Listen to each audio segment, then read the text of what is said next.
സംസ്ഥാനത്ത് പരസ്യ പ്രചാരണം കൊട്ടിക്കലാശിച്ചിരിക്കുന്നു. നമ്മൾ വിവിധ മണ്ഡലങ്ങളിൽ നിന്നുള്ള വിവരങ്ങൾ എടുത്തു വരികയായിരുന്നു. ഇനി നമ്മൾ അർജുൻ കല്യാടിലേക്കാണ് പോകുന്നത്. അർജുൻ, പേരാവൂരിലടക്കം നോക്കൂ, കടുത്ത പോരാട്ടം മുന്നണികൾ തമ്മിൽ നടക്കുന്ന പേരാവൂരിൽ പാർട്ടി സെക്രട്ടറി അടക്കമുള്ളവരാണ് എത്തിയിരുന്നത് പ്രചാരണത്തിന് വേണ്ടി. പേരാവൂരിലടക്കം കണ്ണൂരിലെ വിവിധ മണ്ഡലങ്ങളിലെ പ്രചാരണത്തിന്റെ വിശേഷങ്ങൾ.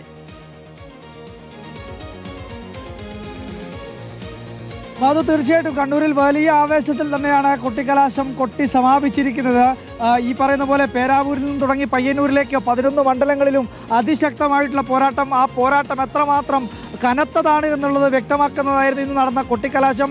പേരാവൂരിൽ കെ ശൈലജയുടെ കൊട്ടിക്കലാശത്തിൽ CPIM-ന്റെ സംസ്ഥാന സെക്രട്ടറി MV ഗോവിന്ദൻ ഉൾപ്പെടെ പങ്കെടുത്തിരുന്നു. സണ്ണി ജോസഫിന്റെ ഈ പറയുന്ന കൊട്ടിക്കലാശം, റോഡ് ഷോ, അതുപോലെ തന്നെ വലിയ പരിപാടി ജനപങ്കാളിത്തത്തോടു കൂടി തന്നെയാണ് അവിടെ പരിപാടി നടന്നത്. പയ്യന്നൂരിൽ വലിയ ആവേശത്തിൽ പാർട്ടി വിമതനായി പുറത്തേക്ക് പോവുകയും പിന്നീട് അവിടെ പയ്യന്നൂരിൽ UDF-ന്റെ പിന്തുണയോടുകൂടി സ്വതന്ത്ര സ്ഥാനാർത്ഥിയായി മത്സരിക്കുകയും ചെയ്ത കുഞ്ഞികൃഷ്ണൻ ഒരു വശത്ത്, അതുപോലെ തന്നെ TI മധുസൂദനൻ മറുവശത്ത്. എന്തായാലും വലിയ ആവേശം. BJP-യുടെ AP ഗംഗാധരനും അവിടെ വലിയ രീതിയിൽ തന്നെ രംഗത്തുണ്ട് എന്നത് തെളിയിക്കുന്നതായിരുന്നു ഇന്നത്തെ കൊട്ടിക്കലാശം.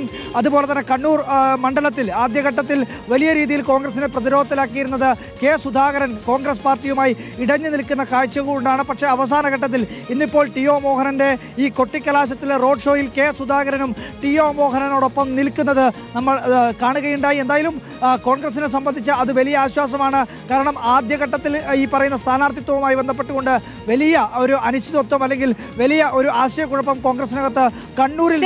സംസ്ഥാനത്ത് പരസ്യ പ്രചാരണം അവസാനിച്ചിരിക്കുന്നു. എല്ലാ മേഖലകളും കേന്ദ്രീകരിച്ച വലിയ ആവേശ കാഴ്ചകളാണ് നമുക്ക് കാണാൻ കഴിഞ്ഞത്.